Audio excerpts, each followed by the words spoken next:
There it is.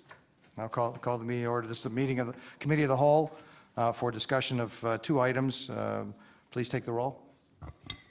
Calling the roll. Ms. Simon? Here. Mr. Greenspan? Here. Mr. Miller? Here. Mr. Brady? Here. Mr. Germana? Here. Mr. Gallagher? Here. Mr. Schron? Here. Ms. Conwell? Here. Mr. Jones? Here. Mr. Rogers? Here. Ms. Connolly? Here. We have a quorum. Thank you. Has there been anybody sign in for comment in regards to either of the items that are on the agenda? Yes, Mr. Chair. The Honorable Mayor Earl Lycan, representing the First Suburbs Consortium, would like to talk about the Economic Development Fund casino revenue. Mayor Lycan?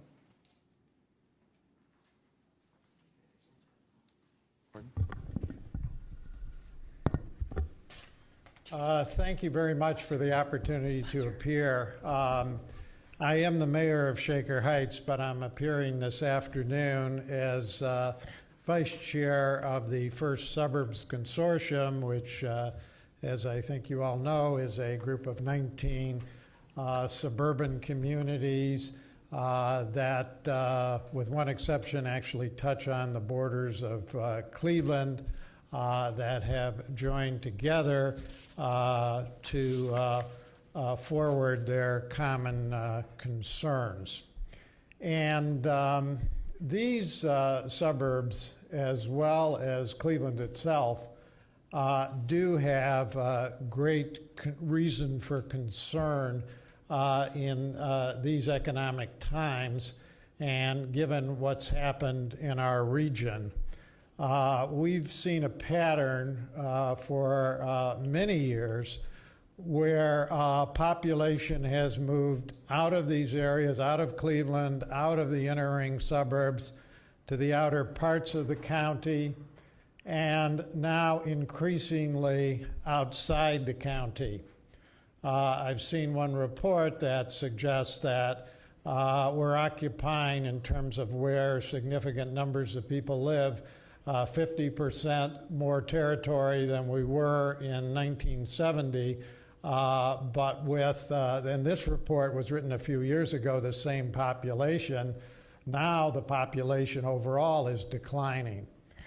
This is a very unhealthy trend, because what it's leading to is a core, including Cleveland and the inner ring suburbs, that have severe problems, an increasing burden on the population that remains behind to support services, a decreasing value for housing in those communities, in many instances deteriorating conditions in terms of roads and infrastructure, and real problems with economic development.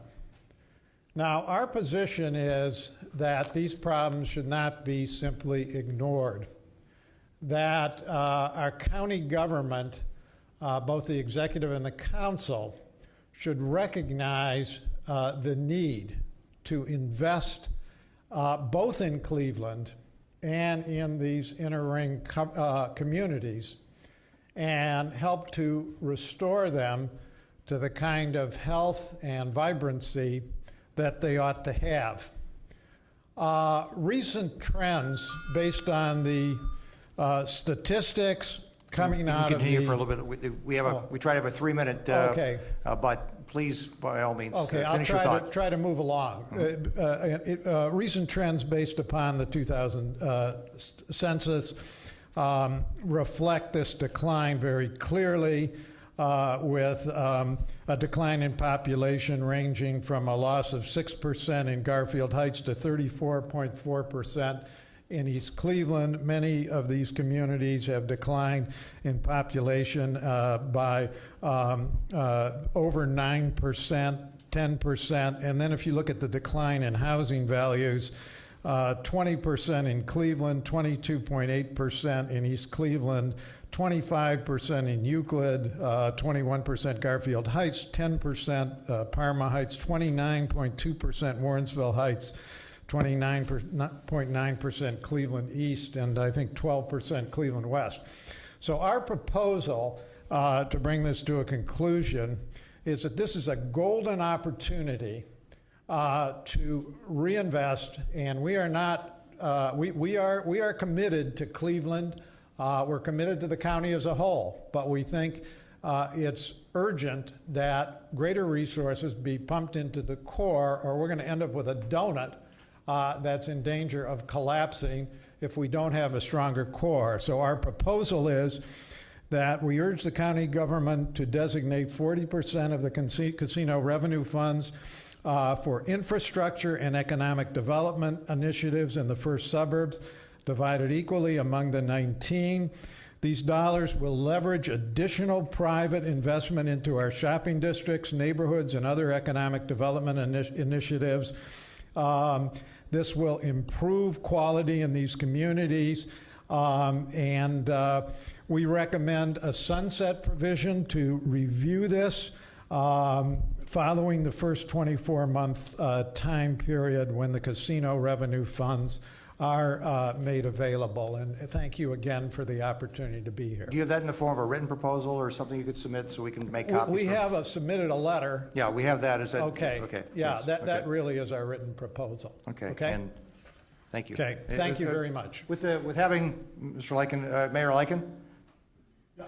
Yes. Sorry. With you being up there, because of the opportunity at least to ask questions for clarity, I think it's as a courtesy to everybody here. I will open it up to anybody that would like to ask questions about the proposal itself. If there's anybody who would like to ask a brief question before we get to move on. Okay, I did want to point out Mayor Sellers is now with us, and Mayor Sellers from Warrensville Heights, and I don't know if you wanted to make any comments. Well, what we're trying to do is we try to keep it to 3 minutes on Okay. somebody speaking on a subject that's on the agenda. So in fairness to that, to try to keep it within that rule, I just was going to ask if anybody had any questions about, Okay. for clarity, but seeing none, thank you very much, Mayor Lyken. Okay, thank you. Appreciate it.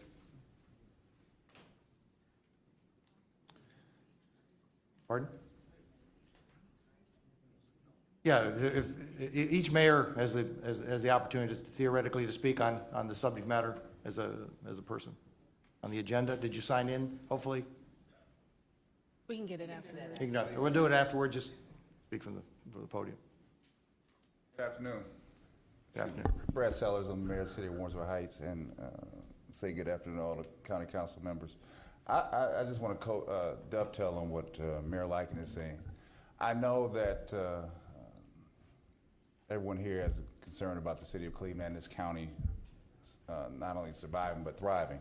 I'm the mayor of a suburban community where when people leave Cleveland, Warrensville Heights is one of the first places they run to for those who can't get to the exterior of the suburbs on the far east side. Warrensville has always been a place where people have ended up.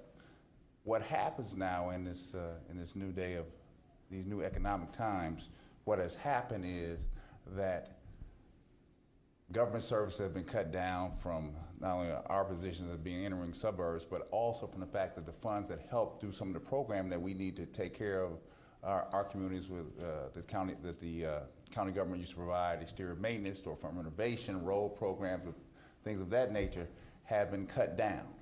But yet and still, we still see the influx of people leaving the city of Cleveland and then coming out to places like the inner ring suburbs. And what happens in that place is that it puts more of a strain on us to provide these services to keep our communities wholesome.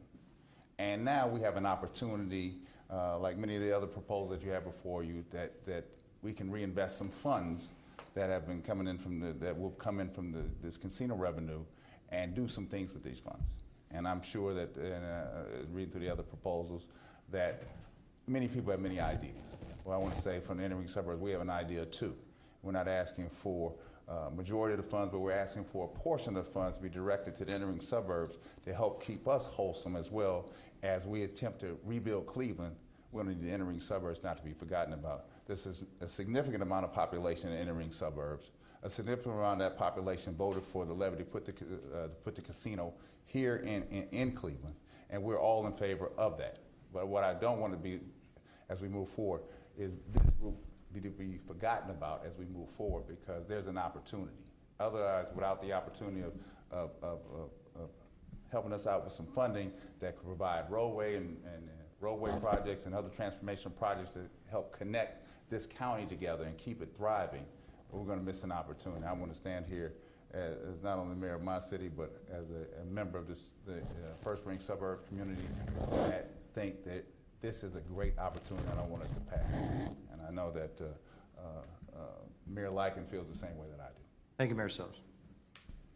And I see a familiar face of that has been up to this podium a number of times on economic development. Yes, good afternoon, and thank you for letting me speak for a moment. Again, Please put your name on the record. I know we I'm know. sorry, That's right. Mayor Bill Cervenek from Euclid, Ohio. Again, Euclid's been a benefactor of the Economic Development Fund and other good things that the new county government has done, and I see Mr. Bender's there, and I'd like to thank him for that. There's one thing that is missing, though, in the inner ring suburbs, and I think it was really magnified when we examined the results of the reassessment of residential properties. We have serious, serious problems, especially the south and the east inner ring suburbs, of extreme decline in property values. Not only is that a detriment to cities like Euclid, who are very close to their debt ceiling right now, and when those assessments become reality with a drop of 25%, it's really going to make it difficult for us to fund, at least leverage our funding, selling bonds and notes, because we will be above what we are allowed to borrow. I'm in charge of making these neighborhoods better, and if I don't have the capital funding to make these neighborhoods better, as we've been trying very hard to do, we're just gonna compound the matter. So I think these funds, whether it be for economic development, and right now, since the reassessment, even more important, to better our neighborhoods so that the cities have money available to do that. The economic development funds go to our companies in our city, which is great because they create jobs. But if we had this flexibility to get a portion of this casino money, which our residents are donors of, there's no doubt about it, and we're going to pay for some of the ills of the irresponsible or the problem gamblers in our community as well, which is only going to compound some of the issues we're dealing with in the neighborhoods. To be able to share in some of this funding for items to better our neighborhoods and to better our retail districts, I think would be a very important tool. Certainly not enough, but certainly would be a start to give us some flexibility to tackle certain problems that are facing us right in the eye. And again, I just want to thank you for all you do and the opportunity to be here today. Any questions of Mayor Cervenek? I mean, at least if I understood the proposal that came forward, it was 40% of the monies, of which this year it looks like it's going to be about $3 million, which would be 1.2, which would be divided by 19, which would be around $60,000 per community. Is that my The math understanding? sounds about right, yes. Yeah. Okay. Yeah. Thank you. Okay. Yes, Ms. Rogers? I'm not sure who wants to answer, Mayor Cervenek or Mayor Lyken, but I noticed in your proposal it did call for an equal distribution of the funding through all 19 members of the first ring, and I'm wondering, those cities have different populations, and was there any consideration in your proposal of having a more equitable distribution based on the largeness or smallness of the city? I think when Councilman Rogers, when the committee met, I think they felt that the proposal that is in the letter was what everybody could agree to and fairly present to you. I'm sure if the council is not, at least, and I can at least speak as the mayor of Euclid, if the council feels that there should be some other distribution or competition, we certainly wouldn't say no to that. But we propose this knowing that the funds the first few years were going to be probably on the lower end, as some of the casinos have not opened up yet. But obviously you have the authority to make that decision. I think it's very important for all of us to understand that, in fact, Euclid would probably benefit more if it was done by population, obviously. But I think the important thing is that we get a share of this county casino funding to help all of us with the different problems we have. If the council feels that over the first 2 years it is best to have some formula or have some competition, obviously we would live with that. But we felt as the initial proposal that all 19 communities would share. Thank you, Mr. Mayor. Okay, thank you. The minutes of the last meeting were, was that it as far as people signed in? That's it for these items, yes. Thank you. Sorry, I didn't mean to cut that off. The approval of the minutes of the August 14th, 2012 meeting. Has everybody had a chance to look at those? Been moved? Second. And it's been seconded. Any discussion?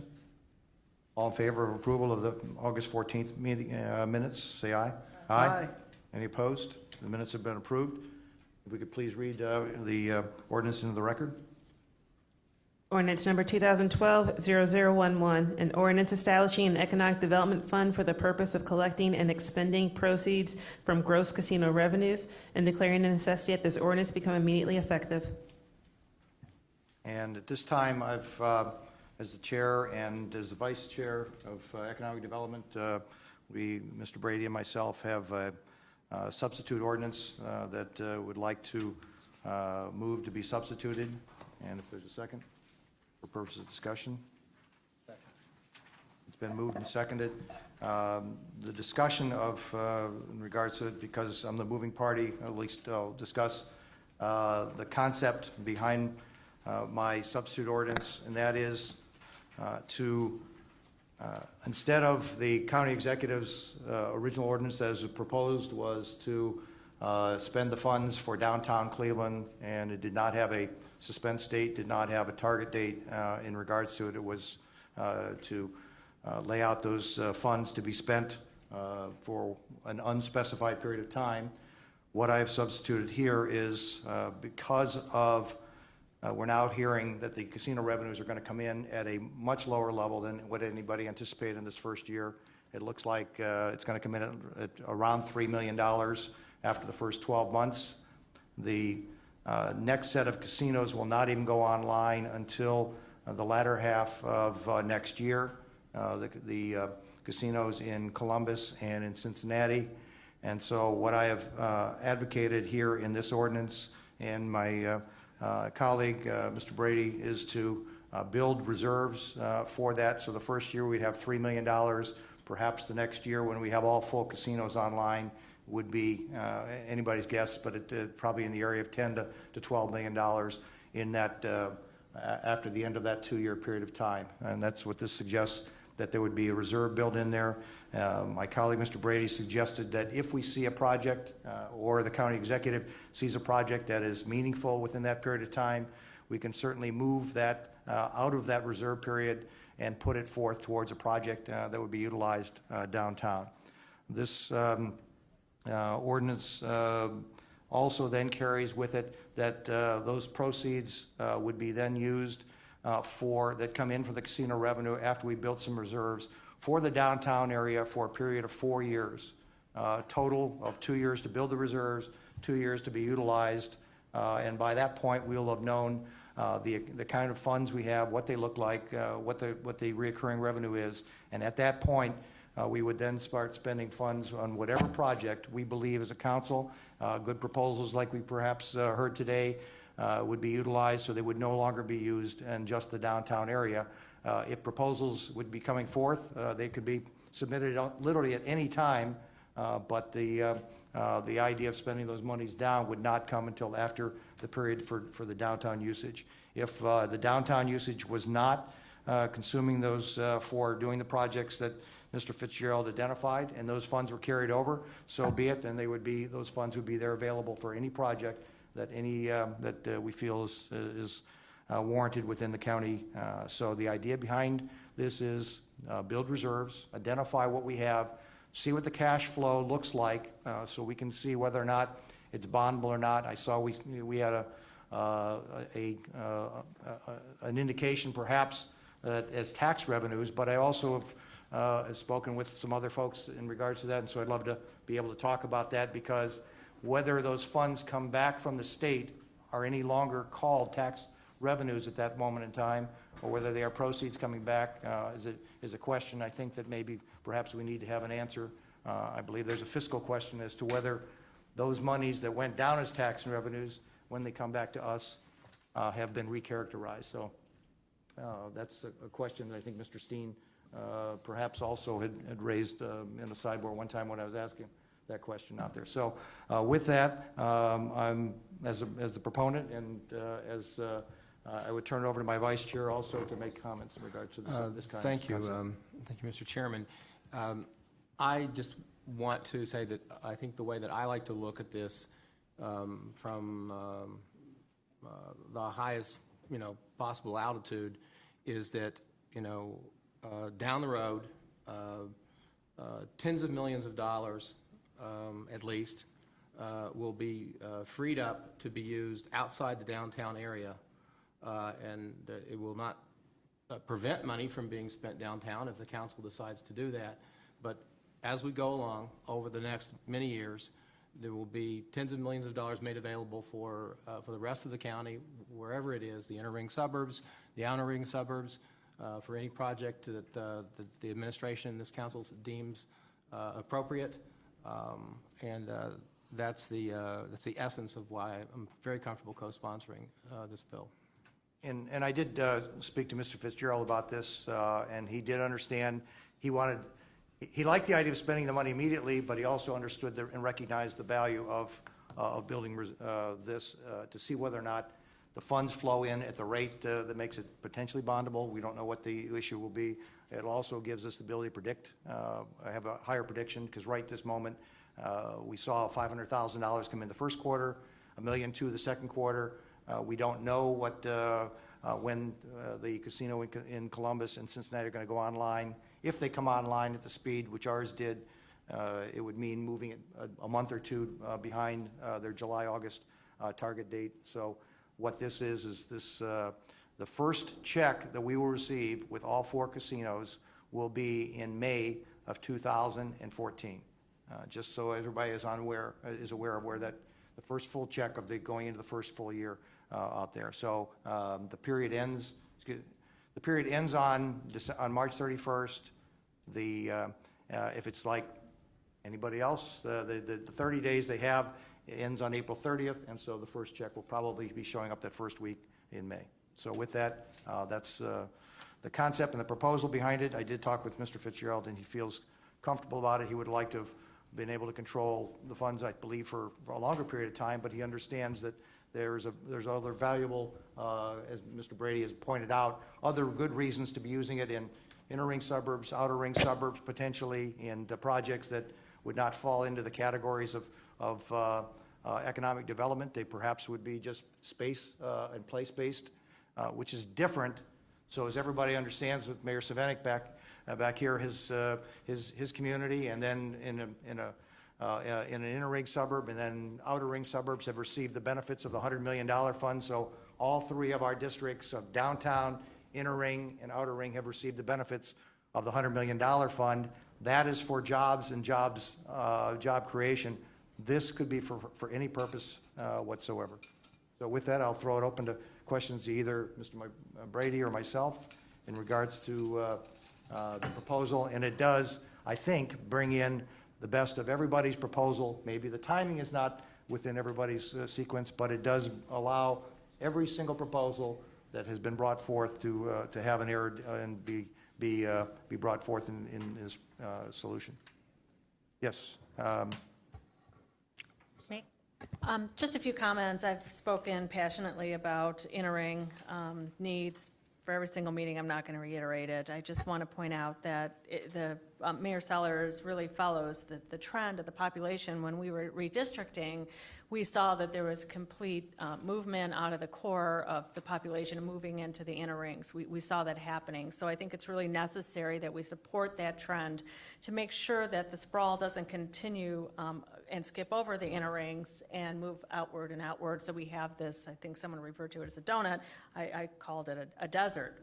So with a strong core, we need a strong outer core. So those are my comments. I don't think we can wait. I would like to see revenue being available in 2013 for needs that arise. We've been hit, the inner rings in particular, and have been hit so hard. I don't know that they really can afford to wait too long to start taking advantage of some of this money. I don't support this as it includes scholarship money. I don't want to see the casino revenues going toward that. We already have budgeted $6 million for that, and we've only used a small fraction. There's an extreme need, an urgency for this money for infrastructure and to maintain our communities, and I'm not going to support at this point money going towards scholarships when we've budgeted that to I think, a significant degree. Yes, Mr. Rogers? Yes, thank you. I'd just like to applaud you and the Vice Chairman for your work on this. I think that it has definitely moved forward toward a better compromise. I somewhat Councilwoman Simon's concerns about the length of time that we're actually not spending any of the money. I'd like to see a more aggressive schedule on when we would actually be able to spend some of the money to meet these urgent needs that were discussed. However, I do like this proposal. As far as the education, we have allocated $6 million for this budget cycle. We're looking long-term into how do we continue to fund the scholarship program. We still have more aspects of the program that are being developed and will be coming online, and I anticipate that $6 million or $3 million a year will not be enough to really support the programs in the way that they need to be supported. So I do like the fact that the education initiatives have stayed and remained within this proposal. So thank you.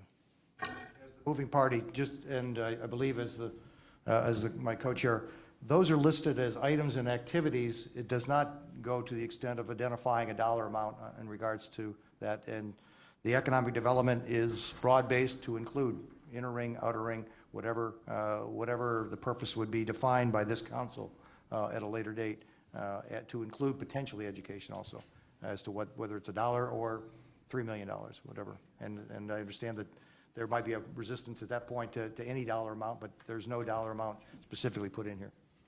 Mr. Who is next? I just wanted to say that I'm strongly in support of I will be at that time that when that day comes. I'm telling you, I will be strongly in support of some money for scholarship as we develop that, as we understand how much money we've got available to use, and we'll have to make a determination about what as a council collectively we think we can do. But as this councilman believes that there should be a scholarship component of this, and that's very much tied to economic development, even though this money is not exclusively for economic development.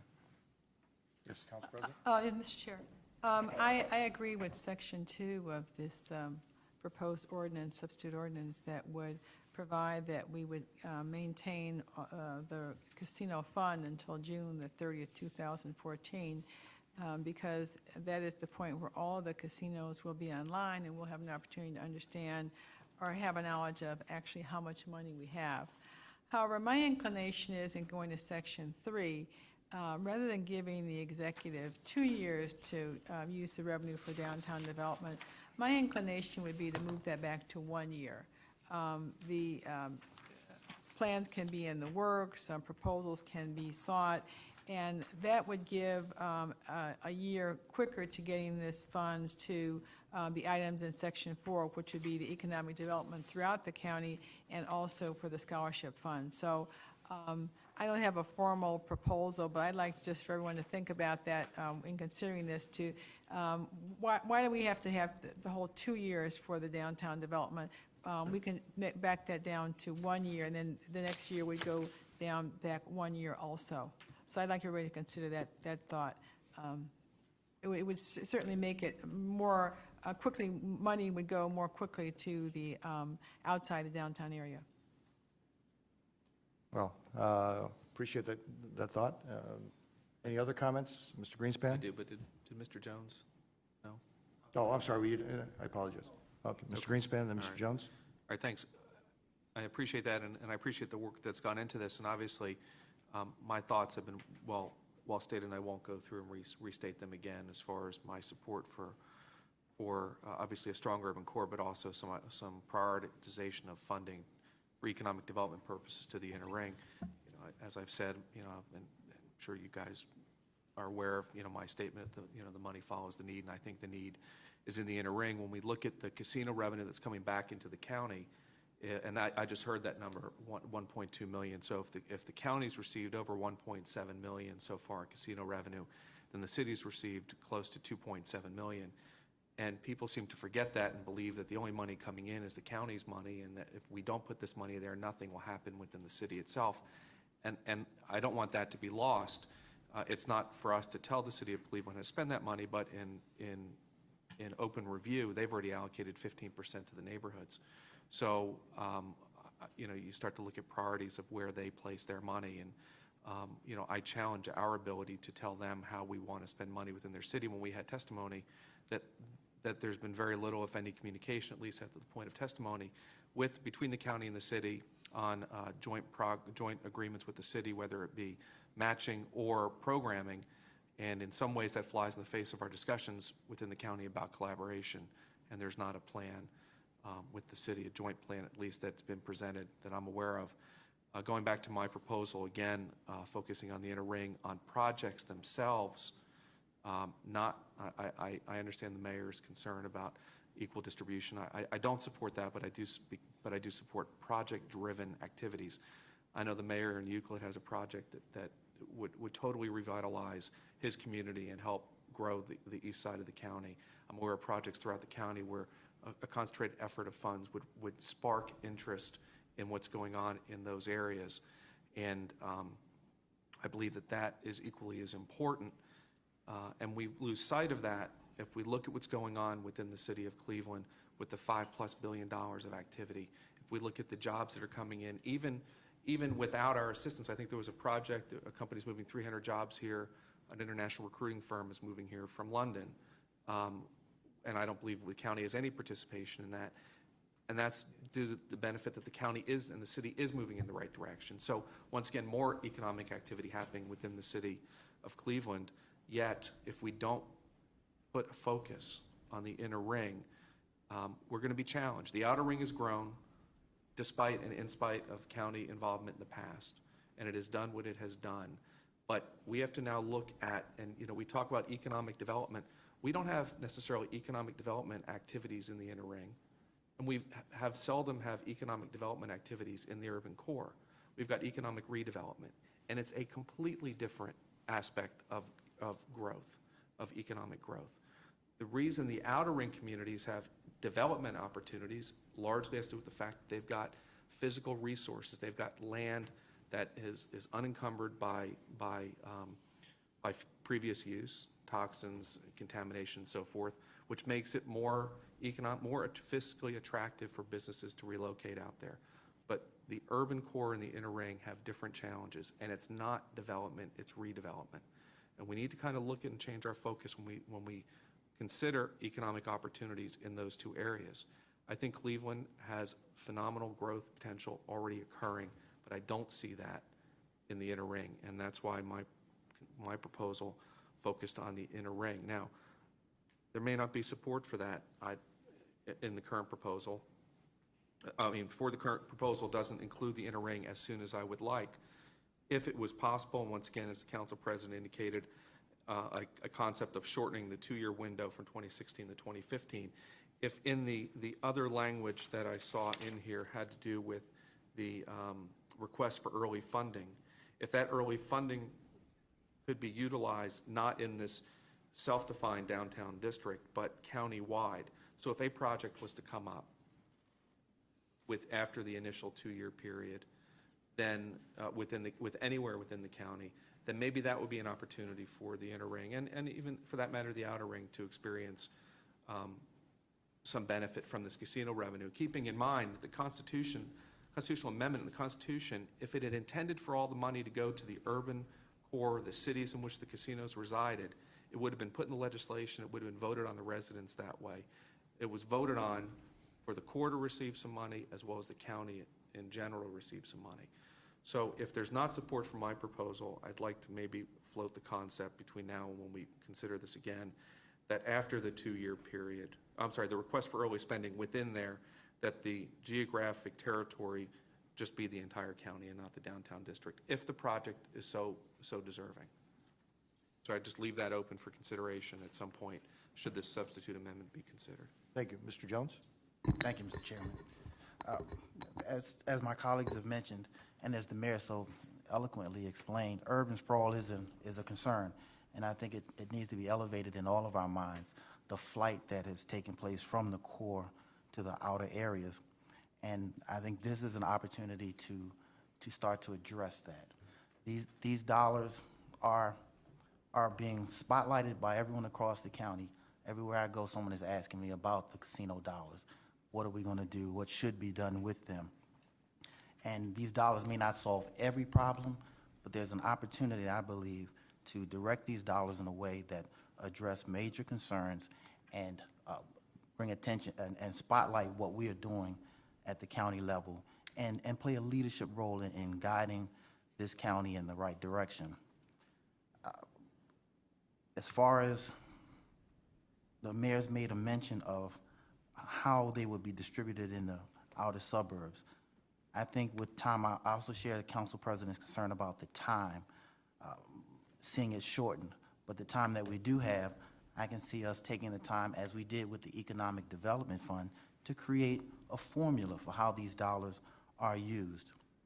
I represent the near downtown and out into entering suburbs like Garfield and Maple Heights, and hearing the concerns from such a diverse economic region, I see these dollars needing to go into the downtown area to bring residents back to the community, but also into the neighborhood portions. So I do support the item 4 in our summary of provisions, where dollars can go towards micro lending. I also support the Educational Assistance Fund. When it comes to urban sprawl, education is one of the keys to helping combat that.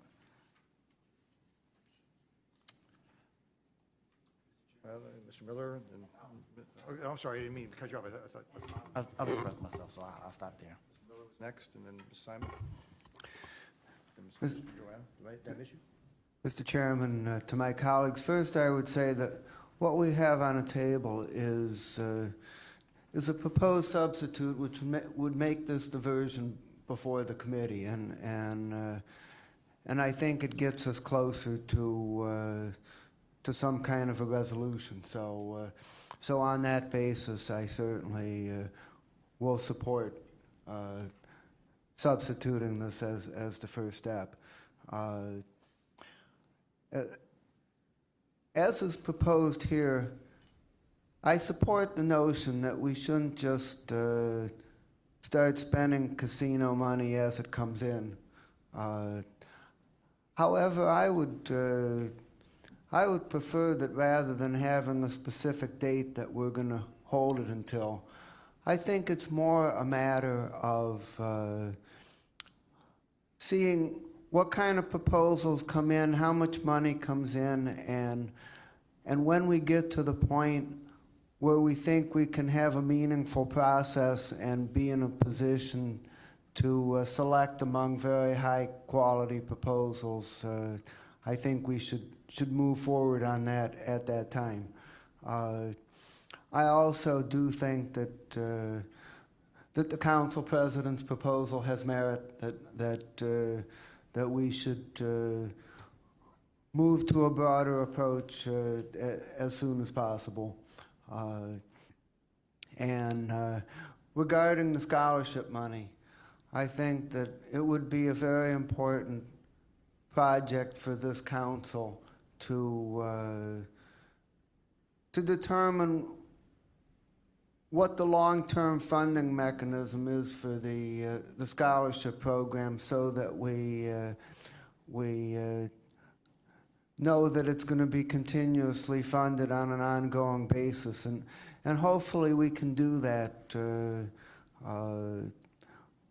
before we really get to the point of spending casino money. And I think at that time we'll know whether or not using this source is the right thing to do. So I think at this point it's appropriate to keep bullet point 4 part 2 as an item within this proposal, and if down the road, while it's been provided for on a long-term basis, well, then it might not be needed, but we might also decide, well, that is a good place to be a funding source for the scholarship program. Thank you. Ms. Simon?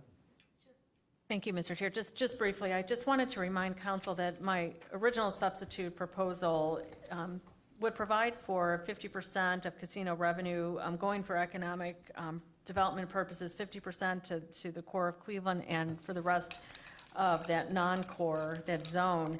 So I think I want to address Councilman Jones when he was talking, that there is a way to allocate these funds so it addresses stimulus, which is in a sense what we're doing in the Cleveland zone, and have the ability for those other cities to participate in this. I don't see why these other cities need to sit back for years and wait, when I believe that they're the most in need. And I want to just remind council that this is out there, that we don't have to wait 1 year, 2 years before the areas outside of the city can participate in this. I think it's vital. If a project comes up, like Councilman Greenspan says on the lake, that might be the time where we need to strike. Everything's timing. What if there's investors ready to go in a project outside of the downtown zone? So I just wanted to reiterate that there's another way we can look at this. We can distribute funds now to everybody and set that mechanism up. And that kind of goes along with Councilman Greenspan's opening it up to everybody, not only the first year, but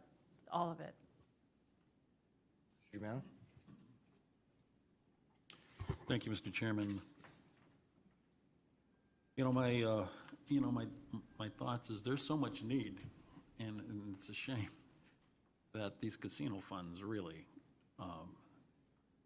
they can't cure the ills of what's happened with the budgeting downstate, the elimination of the estate tax.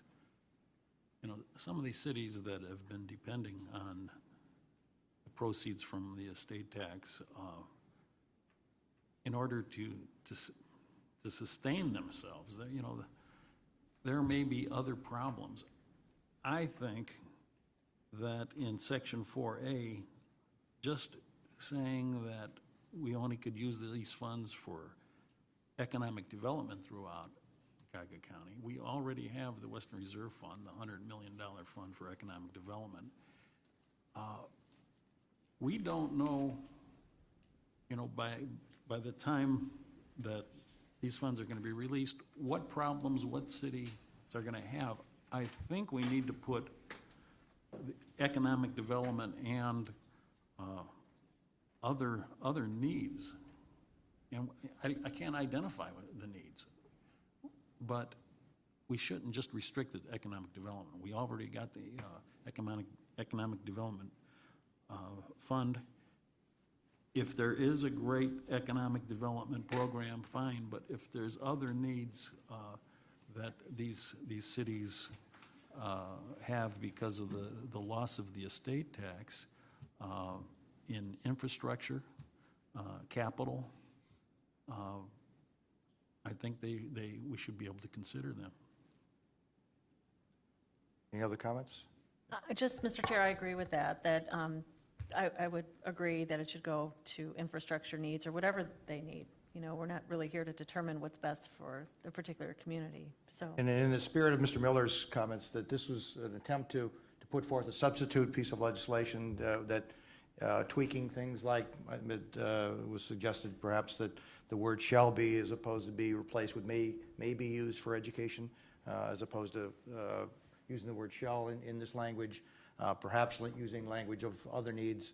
But I think that's the purpose of getting a piece of legislation on the floor, get it out there, and then we can identify other areas that need to be addressed.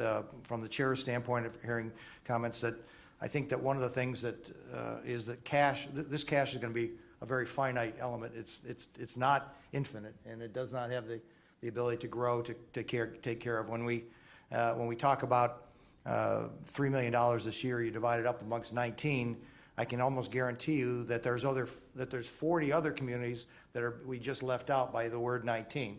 And I can tell you that I've had communities that are being fought just as hard out in Glen Willow because their business is being lost to Summit County, and Solon, it's because theirs is being lost to over to Geauga. And I'm sure that if I repeat this conversation all the way around the ring of the outside, that those communities are losing business every bit as fast out there. So it is going to be, no matter what we do, this is not going to be an infinite source of cash.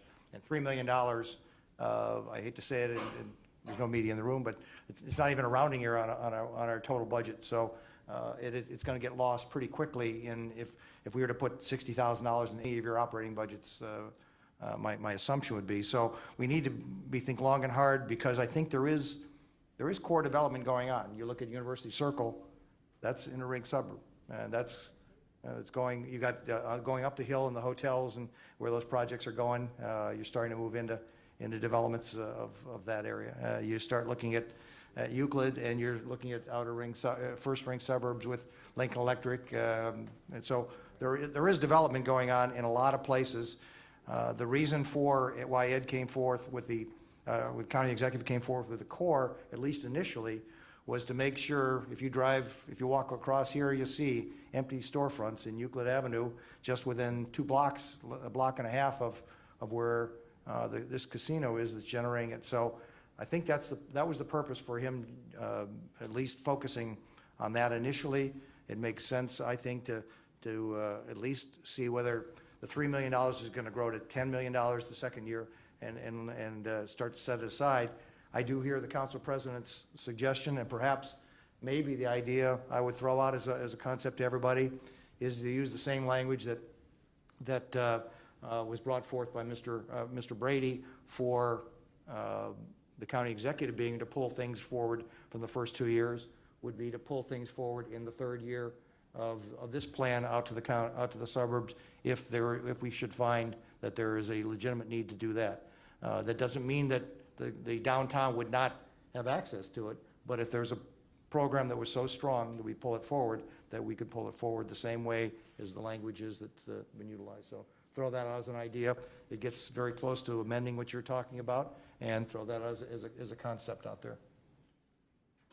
Thank you, Mr. Chairman. Mr. Gallagher, sorry. On a whole, I think this ordinance gets us as close as we're probably going to get right now to what the public voted on and gave us the authority to do. And I think Section 4 seems to be a sticking point. If we wordsmith that, maybe that can appease some of those that are on the fence. Because I do have a problem with the educational part of it, and it seems the box is in the way it's worded right now. Not being an attorney, but I know the attorney word shall is a dynamic that we're not going to be able to get around. So that's obviously got to be taken care of. But I'd like to also comment on the mayor's being here, and I understand if I was an inner ring suburban mayor, I'd use the same argument.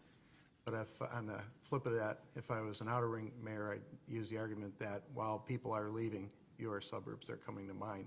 And having served on a city council in a city that was the recipient of many people moving to the outer ring, I can tell you, and as you well know, it costs more to have people come out and take care of them as opposed to not having them.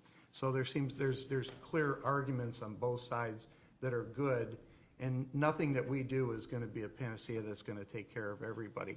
But I think the way this ordinance is written and shaped and formulated, and with a little wordsmithing, I think we can get to where we need to be and give us the opportunity to address issues in the inner ring, outer ring, and quite honestly, my passion, and I ran on it being from the outer ring, is the core of Cleveland.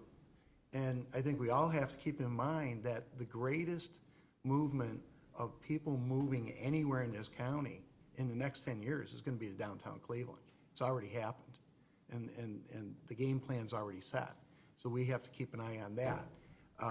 So I think if we somewhat wordsmith Section 4, and leave it as open as possible to everyone that is interested in these dollars, that are legitimately concerned, and do something on an equal basis as opposed to picking winners and losers. I think we can get to where we need to be. So I would highly recommend that Councilwoman Simon get together with Mr. Brady and the chairman and wordsmith this to a point where it can be a little bit broader as far as what we all need to get to. For Now, purposes what that is, I don't know. For purposes of at least moving on, and I heard your comments, Mr. Gallagher, would you be willing to submit an amendment that the word shall may be used? Have we adapted this? No, that's an amendment, we have amended. Yeah, for purposes right now, absolutely. I would. Okay, and I'll. Mr. Chairman? Yes, Let me say, This is just for the purpose of may to shall. when it comes to wordsmithing this, let's take our time with this. And let me say this, I attended the Northeast Ohio Sustainability Consortium, and they held their meetings in the offices of Jumpstart several weeks ago. And they have really brainstormed and looked at urban sprawl from a big picture perspective, and identified how much collaboration is genuinely needed across all political lines, across all municipalities, to actually address this issue of urban sprawl. And the components that they thought were some of the most important are the ones that are right here. They identified education, how important education is to the economic development of this community, the job training that's going to be needed, economic development, infrastructure, and the need to work collaboratively to bring residents back to the community, back to the core. And we have touched, there's certainly not enough dollars to solve every problem, but we could play a lead role if we attach to those core projects, core concepts that can move this county forward. And no, it's not a solution to everything, but it says the county is going to take a lead role in trying to deal with these problems, and everyone needs to come together, every municipality, to do what we can to solve a problem that's hurting everyone, whether it's an inner ring, outer ring, a core. You all know my story. I chose to live in the core of Cleveland when we could have easily taken flight to another part of this county, okay? But those type of things have to be multiplied, and they won't happen if we're not dealing with education, if we're not dealing with infrastructure, and if we're not dealing with economic development, not only in the downtown areas, but in the neighborhood communities. And we need to be careful as we broaden the language when we're dealing with micro-lending and the other things and education. So I will leave it at that. Thank you. Mr. Chairman? I understand, Mr. Jones, what you're saying, but as I heard and you heard, as the mayors talked, they didn't talk about economic development. They talked about their services. They talked about taking care of those that are left behind. And like I said, the other side of the argument is those that had left, they went somewhere. They're becoming, and I'm not going to say they're a burden, but they create a cost to another community. So where's the fair balance in that? If we're going to get into picking winners and losers and trying to level the playing field for everybody, we need hundreds of millions of dollars, and that's what we don't have. I think if we can word this to the point where we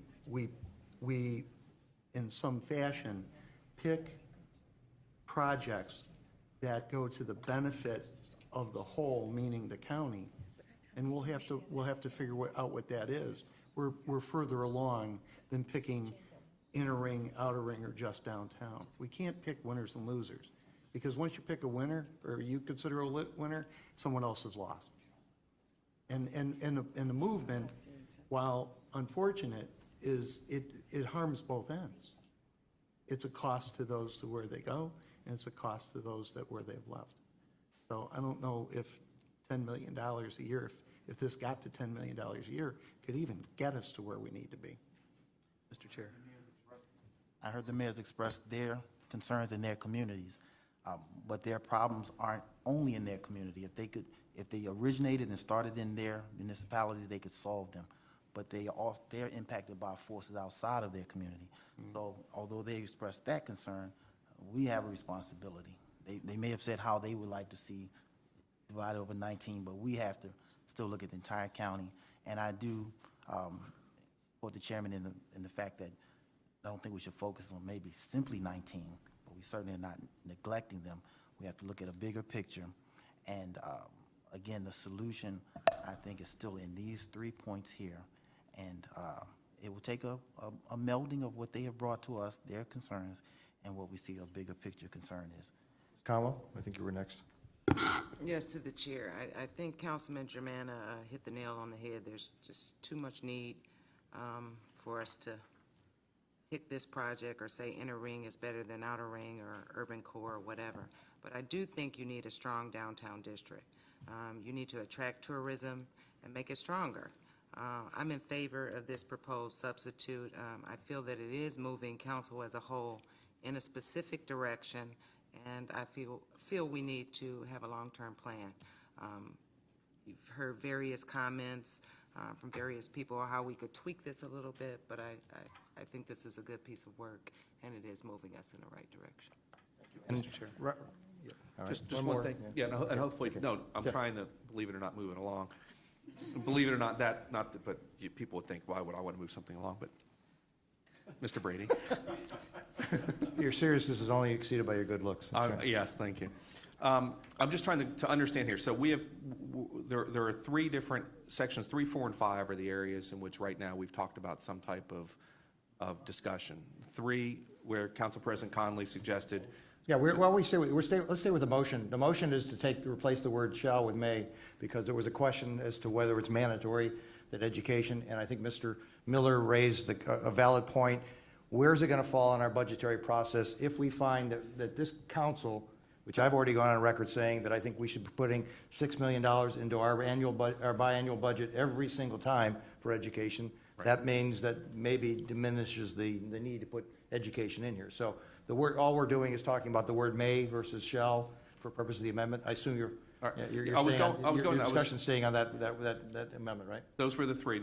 I was just summarizing the date to 15, may to shall, and my thought, which I might have heard, was in section 5 to eliminate the territory for request for early funding to be the county as a whole.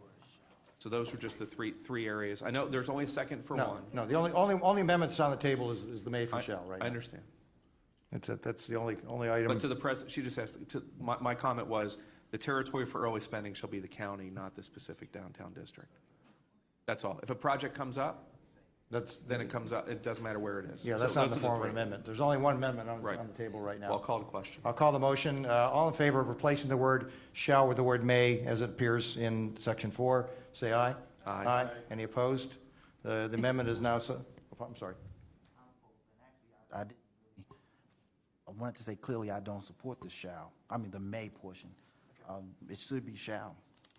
The nice thing is that the word may will still give you the opportunity when the time comes to vote on any educational proposal to step up and say that you want to see the money spent for that. It doesn't mean it can't be spent for education. It just has eliminated the mandatory aspect of it. I understand the difference between shall and may, but yeah, shall do it. Yeah. Yes. Okay, let's have sorry, I stand corrected. We'll have a roll call on whether or not the word for purposes of at least this ordinance, as it's been amended, will replace the word may with the word shall. Please take a roll. Sure. Can we just confirm the motion was made by Mr. Gallagher, and who made the second? I think Mr. Germana seconded. Okay. Ms. Simon? This is going from shall to may, correct? Correct. Yes. Mr. Greenspan? Yes. Mr. Miller? Yes. Mr. Brady? Yes. Mr. Germana? Yes. Mr. Gallagher? Yes. Mr. Schron? Yes. Ms. Conwell? No. Mr. Jones? No. Mr. Rogers? Yes. Ms. Connolly? Yes. Thank you. Motion carries 9-2. Now, the only other item that is on the agenda, and rather than getting into the wordsmithing at this moment for anything else, I would suggest that people take the time to draft it, look at it. But I would, all we're doing is substituting this bill, this ordinance for what currently was presented by the county executive. Yeah, that's exactly. And that will only be to adopt the substitute. It's not to bring it out, not to do anything more with it, other than to adopt the substitute is what is on the floor right now. Make it a living document, yes. And then we can make changes as necessary. If we can take a roll call on that also, please. Wait a minute, Mr. Chair, you are moving right now to substitute the executives with this? Is that what you're moving for? Submitted by the county executive. I'm going to vote, I'm just going to, before you call the roll, I'm voting no because it doesn't allow the areas outside the zone to get access to funding before the 2 years. It doesn't remove the scholarship, and it really just kicks down the road what we really should be dealing with today. So I'm going to be voting no to substitute it. I understand I don't have support for my ordinance, but I want to point out that it makes money available and funds available to not only the core city zone, but outside of that zone for the rest of the county. So it's much different from what's before us, and maybe this council prefers to fund downtown for 2 years and to the exclusion of the other parts of the county, which I think is contrary to our job as county council people, but it's counterintuitive. And so there's another option out there. There's a couple other options. So I'm going to encourage people to at least consider that there's another way to handle this money in the next 2 years instead of just throwing it into all this downtown development, which Councilman Greenspan points out. There's already development going on in a great degree, and I'm not going to go through it again, but I'm going to vote no. As the moving party, I've already indicated if there's a way to blend in with the council president suggested, I would be supportive of that, but not take up the time at this point in time to do all the amendments and all those changes right now, do it as subsequent. Something, the council president's proposal is to shorten the time that downtown receives funds, rather than making funds available in the immediate to both downtown and outside that zone. That's the difference. I mean, we're excluding that money, we're shortening the time, but that's only for the purpose of the zone that the executive created, the downtown district. If we're going to do anything, I want that money available to anybody who's in need outside that zone. That's the difference. Yeah, Mr. Chair, I'm going to vote to support this as is, but if in the final version Section 5 is not amended, then I will not be supporting it. But I believe it's important to move it down the road. But if to Councilmember Simon's point, if the county as a whole was not considered, at least in an early spending request, I would not be supporting it at that level. But I'll support this to keep it moving. Thank you. Mr. Chair. Yes, Mr. Miller? There are some things that I would also do differently, but it gets us closer. So on that basis, I'm a yes to substitute it. Thank you. Okay. Are there any other comments for discussion? Please take the roll. And all we're doing is substituting the county executive's original proposal with the new proposal from Mr. Brady and myself. Ms. As amended. Ms. Simon? No. Mr. Greenspan? Yes. Mr. Miller? Yes. Mr. Brady? Yes. Mr. Germana? Yes. Mr. Gallagher? Yes. Mr. Schron? Yes. Ms. Conwell? Yes. Mr. Jones? Yes. Mr. Rogers? Yes. Ms. Connolly? Yes. Motion carries 10-1. Thank you. I will now pass the gavel over for the next item on the agenda.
Need one more?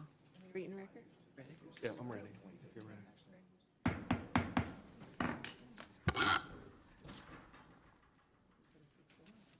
Deputy Clerk, if you could please read the next item into the agenda, please. Ordinance number 2012-0005, an ordinance prohibiting inquiries about or consideration of criminal convictions of applicants for Cuyahoga County employment positions until the applicant has been offered conditional employment, establishing the criterion under which criminal records may be considered, and establishing exceptions. Now, I take it that we're here today because at our last council meeting, August 14th, there were some concerns by a few of the colleagues regarding this ordinance, which I must mention was in committee for over 3 months. It was vetted out very thoroughly, and at that point, on August 14th, I felt it had been vetted out. Everyone had an opportunity to attend or question anything in regards to ban the box. So I was at that point willing to move it forward. But as the committee chair for HR, but I was not the prime sponsor on the bill, so we in turn let the council president speak in regards to, she wanted to open this up for more discussion, which we have before us now.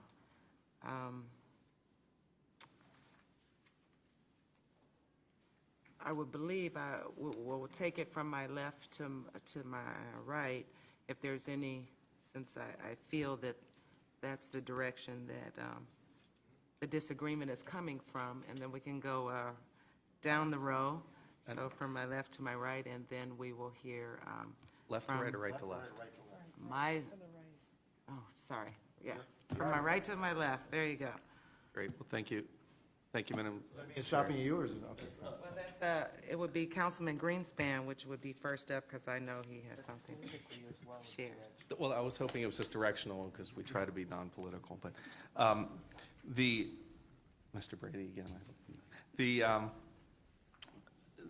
And I have been to committee, and I appreciate the chair, and I appreciate the president in allowing additional consideration for this. And my position in the committee and my position now has still been the same.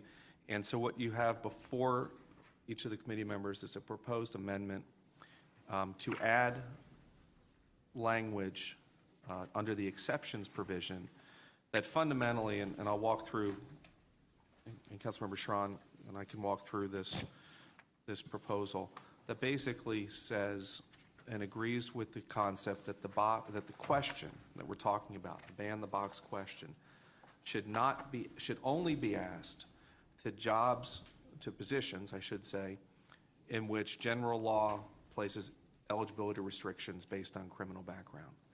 That's all we're saying. So if the question doesn't apply, it shouldn't be asked. It should only be asked at the position level. So let me go ahead and make a motion to amend, and then we can have discussion. So I'll make a motion to place into consideration amendment to section 3 as presented. Second. So now the motion's made and seconded. Before you, we have a handout which has the registration process when someone applies to the county currently, as it's currently outlined. So if you look in step 1, and this is currently how someone would apply on the county website, you would register your name, and then step 2 on page 2 has eligibility restrictions, which is where the question is asked right now. And if you notice, there's an arrow that says remove. I agree. Continue. Okay. I think Councilmember Schron, who seconded this, we would agree that the question should not be asked here, not in the general profile of an applicant for county employment, because that question is not applicable in a lot of county jobs. So if it's not applicable, don't ask it. Now, if you move through in section on page 3, steps 3 and 4 ask about education and employment and so forth. There's step 5 is the confirmation. Now, what happens if you keep following that on the next page where it says search for a job? At this level is a level in which it may be appropriate if certain jobs require that the question be asked, that when you select the job, so you fill out the profile, you put your name, employment, education, all that information in there, you're not asked the question. If you're applying for X job with the county, it's irrelevant. The question's never asked of you. But there are certain jobs by state law that you cannot hold if you have some type of criminal conviction. At that point, when you go to select apply for a specific job, when you hit apply, then the question would appear just as it appears under these other jobs. So for example, if you were to select apply for the executive director position for the Planning Commission, a series of questions comes up there, qualifying questions, if you're eligible to hold this position. Do you have any urban planning experience? Do you have AICP certification? And at that point, what this legislation is saying at the job level is when you would be asked.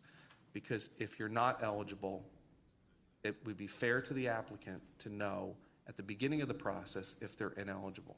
One might even make the argument that asking if they have a valid driver's license in the profile is relevant to one holding the job, because somebody might take public transportation, and not that it would be a disqualifier, but it's irrelevant to ask, in my opinion, in the profile. But if it's a requirement for the job, it should be asked there. But we're not here to discuss that.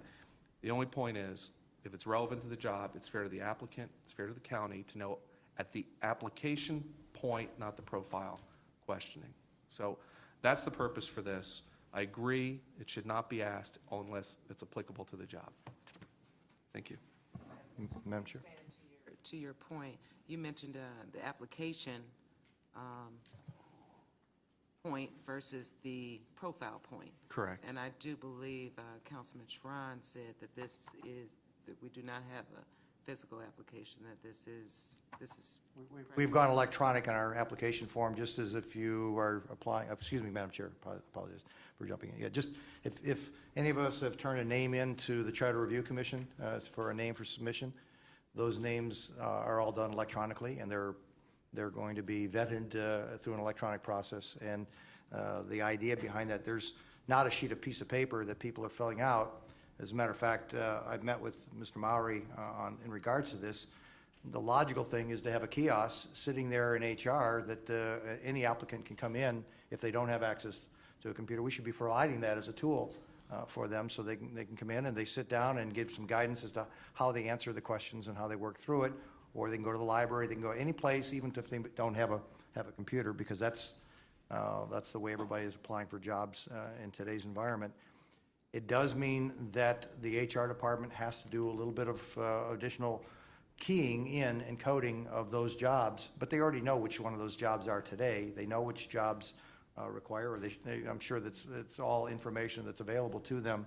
So what it means is we are actually we'd be moving our community to the forefront of technology where we stated we wanted to be, where with Jeff Mowry being up there as our Director of Management Information Systems, that it allows us to not only be using the tools, but ultimately it'll expedite the whole hiring process, because instead of getting an applicant or a series of applicants that maybe you go all the way through the process to find out that they aren't qualified because they do have this conviction on their record for a particular job that's required to be that, you tell them right up front that this job is right there, it's keyed in, because what we have right now is a database of job descriptions. We have a job application that's generic, and then when you say, I want that particular job, that it keys out these requirements. And I can see, as Mr. Greenspan pointed out, there's going to be some jobs that if you're probably in some of our health and human service areas, that's going to be required to have an automobile. Do you have a valid driver's license to go make calls? If you're an accountant, you certainly, and we are going to be at the highest level, you're probably going to be asked, do you have your CPA license? And why not ask that right up front? And certainly the law directors, if there's an open position, you're going to be asked, do you have a current bar association license and license to practice? Why not ask those key questions in this one particular one? There's certain provisions, and it will mean a little bit of keying in and coding these if they aren't already currently coded, but it's, according to Mr. Mowry, this is about as easy a program as it would take to put this together. I would just like to, is any other questions to my left in regards to this amendment, Councilwoman? Next step today. Anybody else over there?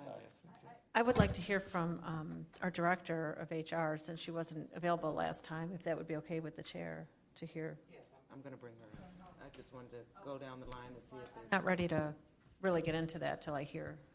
So, but I'm sorry, I went out of order. All right. So the question, Director, before us is, does this possible profile, would it change the premise of what the basis of the ordinance was written upon?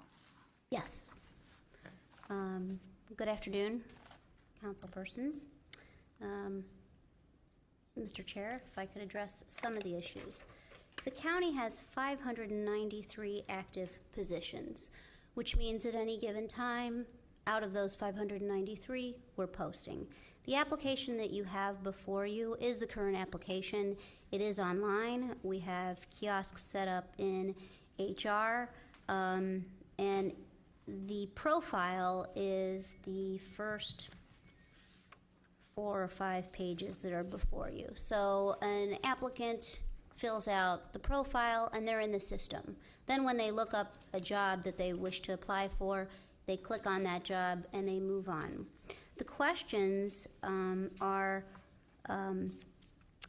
discretionary, and they are crafted with the assistance of not only the HR department, but the directors, because they are specifically looking for certain qualifications or certain backgrounds.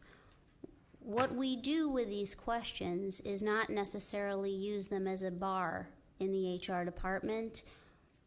We provide those questions and the answers to those questions to the directors.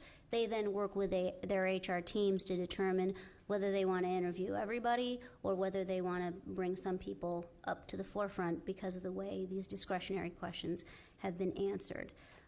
One of the concerns is obviously the nature of the ordinance as originally presented says that the applicants will be screened at the final stage. That this proposal takes that spirit away from the ordinance. But in addition, people may simply not answer that question, and that may not bar them from the position until we do a background check at the end. This is what I can say to you after almost 19 months. We have very few people who check that felony box, which means we have to process them anyways. And even if they do check the box only says, I believe, felony conviction. There are misdemeanor convictions and felony convictions for various positions. So if you look at the code, you may have 10 or 15 different jobs that relate to 10 or different 15 convictions. And to list those out for each application may be a little onerous. We don't want to get into the business of providing legal advice or legal counsel to applicants. So we don't want to start saying this conviction may or may not preclude you, because it's not quite that simple.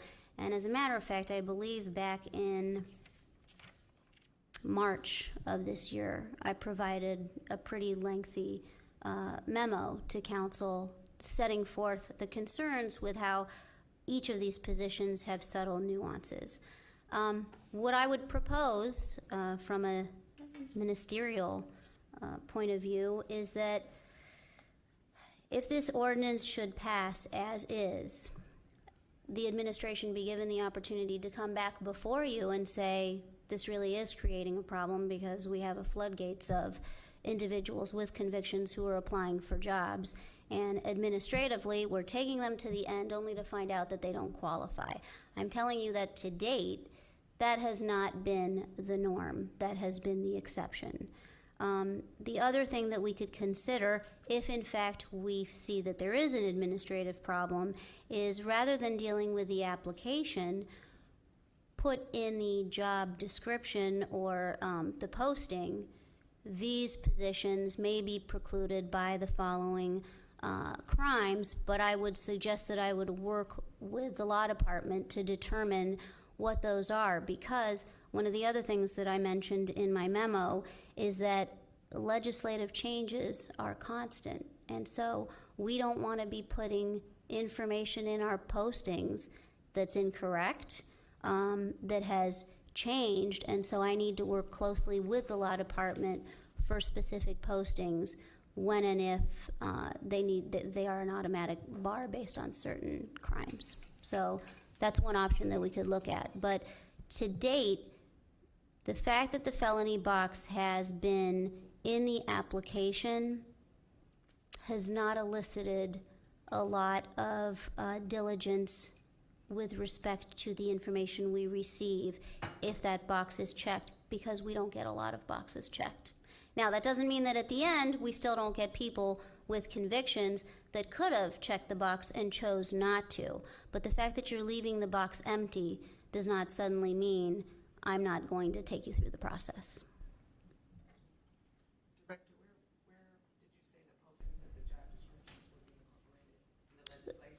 No, the postings are online, and we could, depending on which jobs we were talking about, I certainly wouldn't do it with every posting, but that would be a decision that could occur. We could add either generic language. There is language in your ordinance that says, that puts people on notice, and that was language that I recommended, that a felony conviction or some misdemeanor convictions may preclude you from getting a job at the county.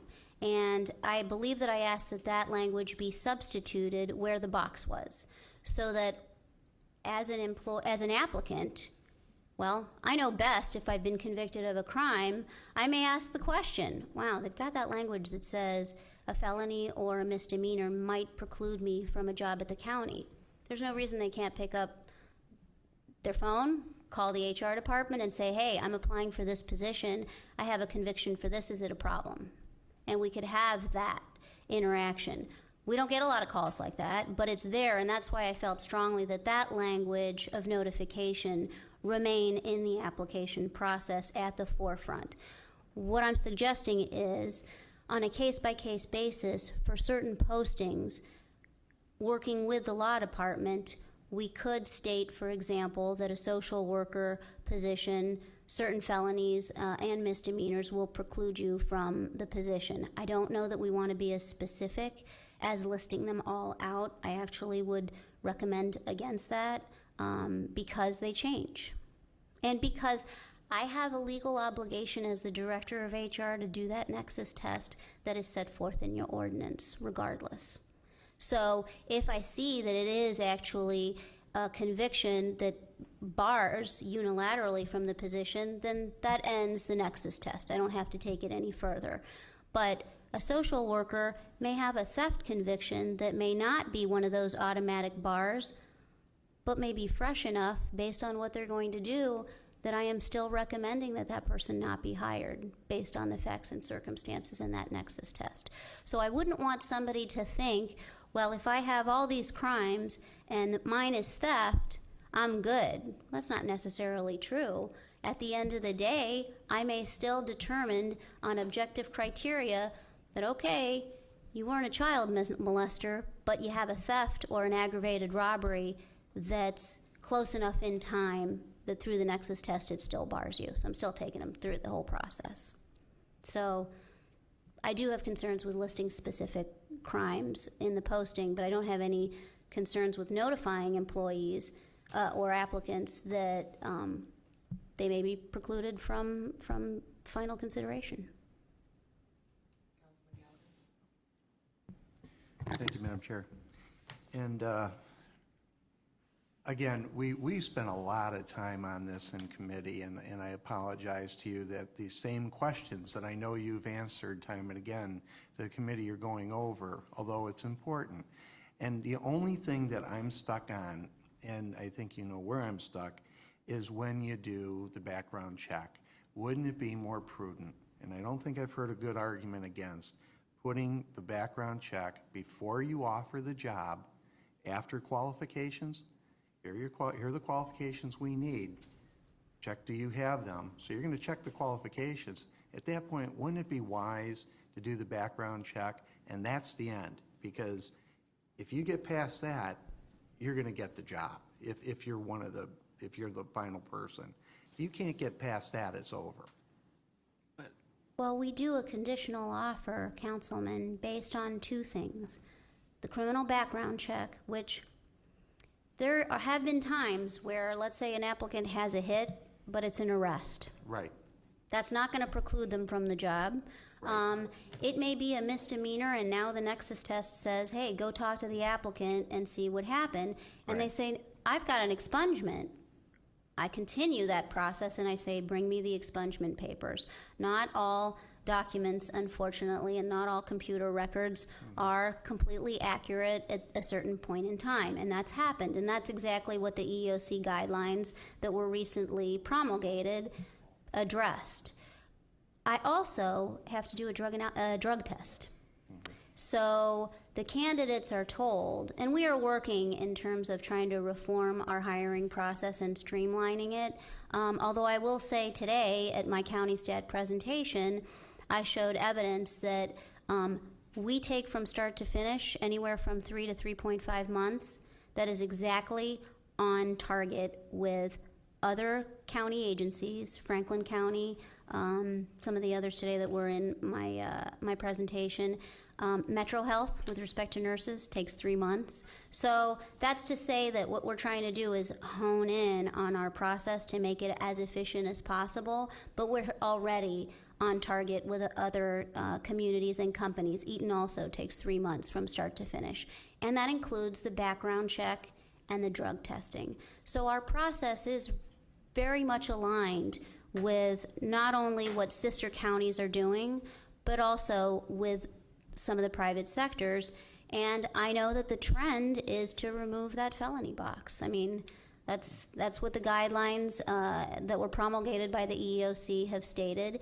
And if I truly felt that I could come before you and say having that felony box has simplified the process and not delaying that background check is going to be a problem, I would. I think you all know me well enough to know that I would come before you and give you that information. I don't have the data to back that up today. But if I find that this change has caused an administrative use of resources that is not positive, I will have data to provide that to you and say, you know what, this is my recommendation. But as you stand here before us today, you recommended that the ordinance on the table be voted on, give you the leeway of 12 months to look at this for any concerns or questions going forward, and you're comfortable with that? Yes, Councilman. Thank you. Councilman Shrine. Yeah, I'm just a little confused because I wasn't at all the hearings, and maybe I should have attended every one of them, but how many times have you used this, to discuss this form in any of the hearings before this today? The application process. This form? That's the application process. process. Yeah, the Yeah, electronic. I believe, Councilman, that I would have probably presented on it a year ago when I was talking about the modifications that we were making within my HR department. The application has been live for over a year now, and I think that when I presented it was either my budget meeting, one of the changes that we implemented almost immediately was the application so that it would be online. So it's been in existence for quite some time. Because what I've heard referred to is that we didn't want to have two forms. And I thought I've heard that from you also. That We you didn't want two separate applications online. Okay, all right. So what was suggested, does that constitute two separate applications to pop up a window at the same time? Back to, I think, Mr. Gallagher's suggestion is catch it as early as possible, because all you have to do is lose one successful good candidate because they chose to go a different route and you chose to keep a candidate that would not have been qualified when they got to the end of the process, potentially in there. And then I guess I'm a little misunderstanding as far as you say that pop-up box may be checked off or may not be, but what says, I mean, we've all been on computers where you can't go past the screen unless you check off a certain particular item. Well, it'll tell you that. And Mr. Mowry said there'd be absolutely zero problem with popping up a may. The may does not, for those jobs that you already say you know that have to have a background check and have to have felony convictions, that it shall be a box you'll check off. You can't get past that screen. The current location where we would put this proposed question, that's a discretionary screening tool. The applicants have already gotten past the general profile, and so to date, we have individuals who may or may not check all the boxes that are those discretionary, and it doesn't ask about the felony question at that point. It just simply asks questions that we've crafted with the directors because they're looking for specific criteria. And so it's used as a weeding tool. The application's been submitted. This is then looked at. We print them out, or we try not to print them out. We actually send them in PDF form to the directors, and the directors have them. Now, what the directors do if they decide they don't like that 3 of the boxes haven't been checked, but what you're talking about is the last step. There's nothing else to do except now the screening process, the initial screening, which is done through HR and the director based on what individuals are seeing, including resumes. So it's the whole packet. Now, my understanding of Mr. Greenspan's suggestion is that at the moment you choose the particular job, that I think I wasn't sure whether I understood whether you knew the jobs that would require to be absent of felony conviction, or you have to dig into it at the time of the event. So case by case. So which is it? It's case by case. There is no master list, and I think Councilman Greenspan and I talked about it. And again, I hate to reference you back to that memo, but that memo that was, I also attached the 1999 version of the prosecutor's opinion that dealt with this very issue because of its complexities. If it was as simple as taking a list of job classifications and saying these are all the charges that connect to these and connecting them electronically, I suppose we could try to do that. But based on the analysis and the different various positions that exist out of 536 classifications, there is no clean way of doing this without potentially sending the wrong message to the applicants, because they could be barred by other felonies that are not automatically listed in the statute, and that requires the analysis that is set forth in the memo. Madam Chair. Councilman Jones? Thank you, Madam Chair. Let me just kind of go back and say that I've learned that there have been roughly 7,000 to 10,000 residents who come back to this county, and the numbers change depending on who you talk to. But those numbers are who are coming back to this county on an annual basis. And this community, coming back from incarceration, and this community has been invisible for many decades, an invisible community, but we've been a tangible presence felt by this community, by all of us at one time or another in some form or fashion, whether it's the safety of our communities and again, in the concept of urban sprawl, the flight that has taken place. And part of the problem certainly has been how we have legislated over the years. And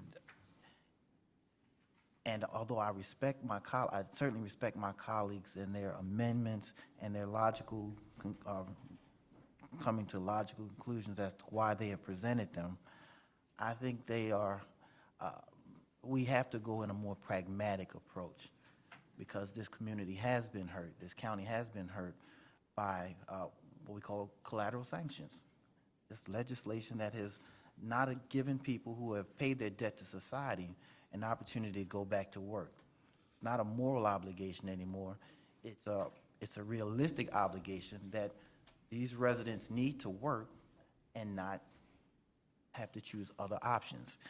And it has been death by 1,000 cuts with amendments and legislation that has blocked residents of this county from finding gainful employment. And I don't think I want to really sit here and try to, over-legislate what has been, what should be done. I'm thinking that we need to allow Director Hara, those who are on the ground level, ground floor of this, to have the leeway to blaze a trail. Blaze a trail.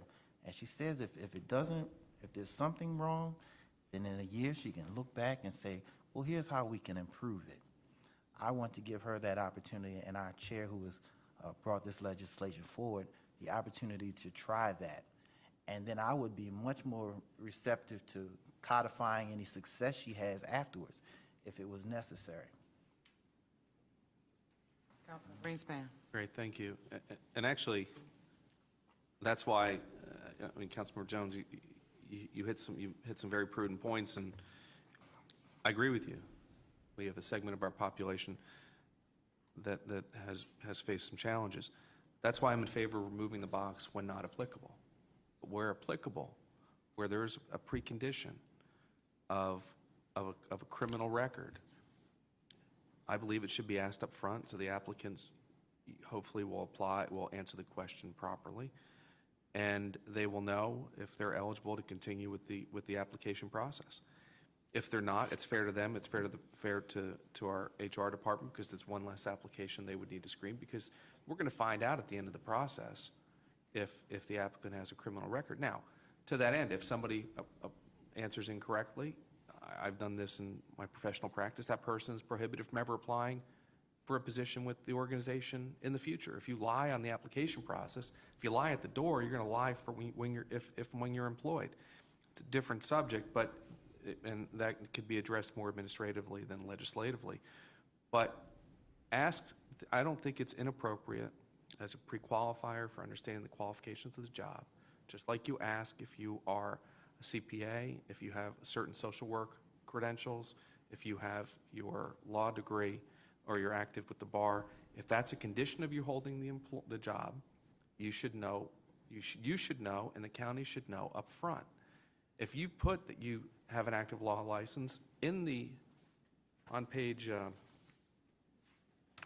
step 5 under the confirmation process, you attest that you know that your degrees and disclosures will all be verified, including I hereby consent to release of all my police records concerning my arrest and subsequent convictions for crimes. You're already attesting to that. So I don't think you need to ask it in a profile, but if it's applicable to the job, in fairness to all involved, we should ask the question. It doesn't prevent somebody and doesn't give the administration less leeway if it's irrelevant to the job. If it's irrelevant, it shouldn't be asked. I agree. Just like it's irrelevant to hold a driver's license. I don't think you should ask it. It's irrelevant. So I just throw that out there. I support this. Obviously, I propose the amendment. I just ask that the question and whatever technology can provide us with the detail down the road should be asked when the applicant applies for a specific position, but not in the profile. Thank you. Councilwoman Simon, please. Brief. I agree today with Councilman Greenspan. I just think you're going to lose the opportunity. Well, what I heard from the director is, even if somebody does select this yes to a felony, they're not automatically excluded from review, correct? I mean, you still take that into consideration and go through a process to see whether that particular crime is relevant to the job. Is that? Councilwoman Simon, that's correct, because the question is generic enough that it doesn't list out specific crimes.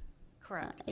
It's a generic felony misdemeanor. It just question. brings back to when we were interviewing people even for the Board of Revision. We didn't automatically say you can't serve on this board if you're qualified, even though you have a DUI or something. So I think it's fair to everybody to at least have that up front. So that's my position. It's just, I think Councilman Tron said that you might lose some really good applicants if you say, okay, we're going with this person, they'll go someplace else, and you find out at the end that this person has a problem, and you lose out on 2 candidates who would have been your second and third tier. So I think for the good of the county that, we want to consider all these things. So that's where I am.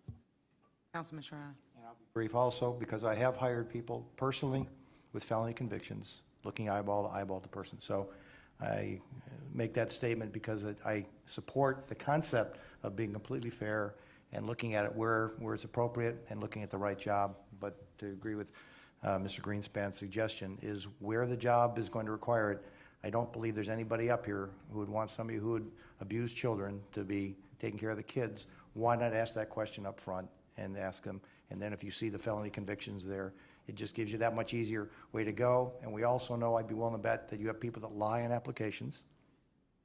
And the easiest way, Director, to get rid of that person is to have an application that says this, and they lied on this, and you just combine that together, and they walk out the door. Councilman Schron, I've used that in litigation as an attorney, but I can tell you that, again, I have very little data at this point to support that I'm getting a whole lot of information from that felony box. But if somebody lies on that, That's if true. it's a mandatory box, I'm not suggesting it's a may. At that point, for those jobs, you shall check off whether you have a felony conviction. That will give you the basis very easily to discharge that employee. And this county, I don't think, would be the least bit offensive of you getting rid of those folks for that unique job, whether it's child care, whether it's dealing with the finances of this county, those positions that you already know. You've got to know what positions you would not trust a felony conviction on here. And I believe in your heart you already know those, and you would have no trouble with identifying those. I would consider the word may. Okay, Mr. Majid, please. Thank you, Chair. Just very quickly, because my department is operationally involved in this in terms of checking when this comes up. And my understanding, I spoke with Amy Marquardt-Wenwald, who's been working on this today. The complexity that comes here is, again, as Director Hara clarified, is it's not a question if you've been convicted of a felony, then you're barred. It's very specific to what type of felony for every type of position. And Amy's been working on trying, the only memo that we have is from 1999 from the Civil Prosecutor Division that hasn't been updated since then. And she's been trying to work on updating this, but it's such a monumental job because you have to look at every position that we have. It's not sufficient to look at the title, you have to look at the job description. So she has to review job description by job description by job description. And then from there, look to the revised code, look anywhere to see if there is anything that bars it. It's not always felonies, sometimes it could be misdemeanors. So you can imagine the amount of time that we have to spend just to prepare the new memo, and any change in the law, then that memo is out of date already, and there's a lot of movement on the state in terms of the reentry program that could affect a lot of this stuff. My understanding is, again, the ratio of people that actually check that box is very little. And even after we do the criminal background check, it's still a small percentage of applicants that actually come out positive on any convictions. It's a lot easier, and again, this has been conveyed operationally, to do the check at that point because you know the position, you have the job description, you have the conviction, you know exactly what it is. And you can do the check at that point, and you do it specific with the most current law instead of operating based on a memo that 2 months down the road could be an outdated memo. So that's operationally, the opposite seems to be true in the sense that actually doing it at the end is a lot easier. The other thing to keep in mind is because the application is electronic, if somebody by mistake clicks yes instead of no, and that could be a very worthy candidate, and you've just excluded them based on that mistake and how they checked it, that could be the other side, the other coin of that argument, and losing that worthy candidate because, you know, they're doing it at 1 a.m. in the morning and they click the wrong button and then you've excluded that candidate. So I would just raise that operationally. My understanding is actually it's easier to do it at the very end instead of the front because it's just the way it works. Well, Madam Chair, to that point, we should know at the time the job is posted what the restrictions are. And so the work's going to be done either at the front or the back. All I'm suggesting is do it at the front. The legislation's not going to change that readily out of Columbus. How many bills would they pass? 185 bills this year total? I think that was the number. And so of 185 pieces of legislation that came out of Columbus, very few, if any, would have impacted this specific criteria. So the population to look at is even smaller than 185 or 180, whatever the legislation was out of Columbus. So although I respect the opinion, I disagree in the sense that once the work is done, I acknowledge that there will be a significant amount of work need to be done to set it up. To administer it on an ongoing basis, I cannot imagine would that be that terribly difficult. Once again, you're going to have to know the data at one point or another. might as well know it at the front end instead of the back end. I mean, I would think if there were 593, what was that number? 593 job descriptions, we must have thousands of applicants that come through. Wouldn't it be just as easy to know at 593 up front, the type of restrictions, than base it on thousands of applicants that go through the process? Okay, we're moving forward, and I'm going to have the last statement before we call for the amendment. Number one, you heard the profile would change the premise of the legislation before us. Number two, you heard the HR director state she can't provide concerns until the process is actually started. And number three, the administration is behind this legislation. So I would like to say move forward to no vote for amendment, and a yes vote would be to move forward. Can you call the roll, please? Okay, first the amendment. You got to vote on the amendment. Yes. The proposed amendment to amend section 3. This one here. Call the roll, please. Ms. Simon? Okay, no. Mr. Greenspan? Yes. Mr. Miller? No. Mr. Brady? No. Mr. Germana? Yes. Mr. Gallagher? Yes. Mr. Schron? Yes. Ms. Conwell? No. Mr. Jones? No. Mr. Rogers? No. Ms. Connolly? No. Motion fails 4-8. 7, I'm sorry. 7. To move forward, we need to have a roll call to vote to send this to committee as a whole. Ms. Simon? Oh. We To need a send this motion. back to committee? I'm sorry, we need a motion on the floor. To the regular Move it to agenda. the regular agenda for tonight. We don't have a motion on the floor, though, to adopt. I move that this ordinance be moved for a vote for the regular meeting for this evening. Second. Ms. Simon? Yes. Mr. Greenspan? No. Mr. Miller? Yes. Mr. Brady? Yes. Mr. Germana? Yes. Mr. Gallagher? Yes. Mr. Schron? Yes. Ms. Conwell? Yes. Mr. Jones? Yes. Mr. Rogers? Yes. Ms. Connolly? Yes. Motion carries 10-1. This guy, Menschel, wanted to say Who has the gavel at this point in time? Is it passed back? I'll take the gavel back. Is there any public, public comment in regards to some item not part of the agenda? Yes, Mr. signed in? or Ms. Chair, I don't know. Mr. Warner Menschel, representing Tower at Airy View and the Galleria, would like to speak in regard to a proposal for county headquarters. Please. Thank you, Chairman. My name is Warner Menschel, and I really just wanted to come here as a courtesy and introduce myself because we will be proposing a very exciting and new opportunity for the city of Cleveland and for the Tower at Airy View and the Galleria to house your headquarters in the county for the next 20 years. We think it's a great opportunity.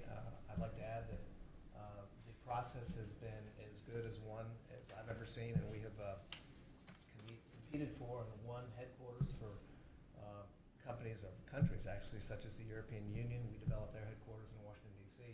It's very similar to your particular request, and I'm hugely excited about it and just want to say that we're anxiously looking forward to winning the bid and hosting the county at the Tower at Airy View. So thank you. If there's any questions, I'd be happy to answer them at this point or at any time.